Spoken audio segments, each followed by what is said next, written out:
In a previous video, I looked at each of the paintings that Wilford has in his carriage and analysed what they can tell us about Wilford's character and the future events of the show. In this video, I'll be looking at the other art mediums that Wilford keeps. The kitchen area is flanked by two sets of display shelves. Down train, he has some bronze statues.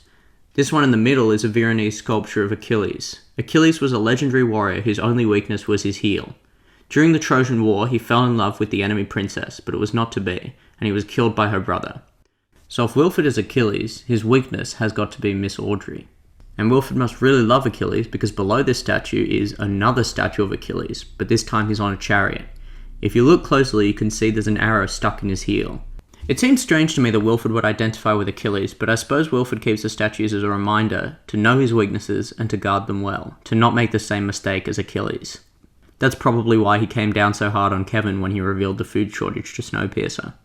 Wilford has a third statue on these shelves, and it's only in focus for a fraction of a second in episode 3. And here we are. I slowed down the footage to half speed and it still took me 3 tries to grab this image. It's a miniaturized reproduction of one of the terracotta warriors, specifically a kneeling archer. There are about 160 of these guys in Pit 2, and the kneeling ones are the defenders, while the standing and squatting ones are the attackers. Their armor is designed to provide light protection to the upper half of the body, but is mostly focused on not hindering movement. It's possible that Wilford drew on this when he was designing the jackboots armor. Certainly Icy Bob's armor focuses on protecting the chest, torso and shoulders while leaving his legs relatively exposed. On the uptrain set of shelves, Wilford has a crocodile head. He's also got a little carved crocodile on the windowsill. I wondered why Wilford likes crocodiles, but the more I thought about it, the more sense it made. Crocodiles are one of the oldest species on the planet. They were around when the dinosaurs were, and whatever wiped the dinosaurs out left them pretty much unchanged. Crocodiles are survivors, just like Wilford. They're also apex predators. They wait patiently for their prey to wander too near, then they strike. They clamp down their powerful jaws and they never let go, which is exactly what Big Alice has done to Snowpiercer. I might as well mention crocodile tears as well, possibly a reference to Wilford feigning emotion in key moments in order to gain people's trust. Crocodiles also scavenge for food. They'll eat carrion that they find and they'll sometimes steal prey from other animals. They have very acidic stomachs and so they're able to digest bones, hooves and horns. In short, they make the most of their food. And this is exactly what Big Alice have been doing. They've been eking out an existence on canned food and they're doing their very best not to let anything go to waste. In episode 1, Wilford is bathing with cucumber slices over his eyes, but when he's done, he eats them. Even he can't afford to waste fresh food. Also, young crocodiles are mostly looked after by their mother, but if the mother is absent, the father will step in to raise the young. We can be pretty sure that Melanie was raising Alex by herself, but when she boarded Snowpiercer, Wilford took over. I'm not saying that Wilford is Alex's biological father, but there's clearly a father-daughter bond between them, though certainly not a healthy one.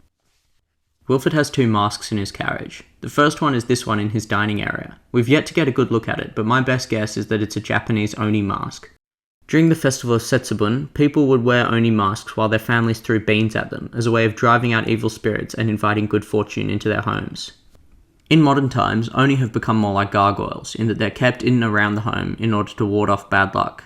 I don't think Wilford is superstitious, and he's certainly not religious, but he does have an appreciation of the symbolism. He's not just collecting this stuff because it looks cool. Here's Wilford's other mask, and we get a pretty good look at this one in episode 5. The prominent nose made me think Tengu, but I've since changed my mind on that. Now, I'm embarrassed to admit that I can't pin this mask down, and I've done a lot of research. Gun to my head, I'd have to guess somewhere in Africa. We know that in his younger years, Wilford travelled the world, building tracks for his trains, and Snowpiercer's route does go through Africa. I like to think that this mask was a gift to Wilford given to him by some of his African workers. Wilford also has a megaphone on his shelf, which he probably keeps to remind him that he's the conductor of the train.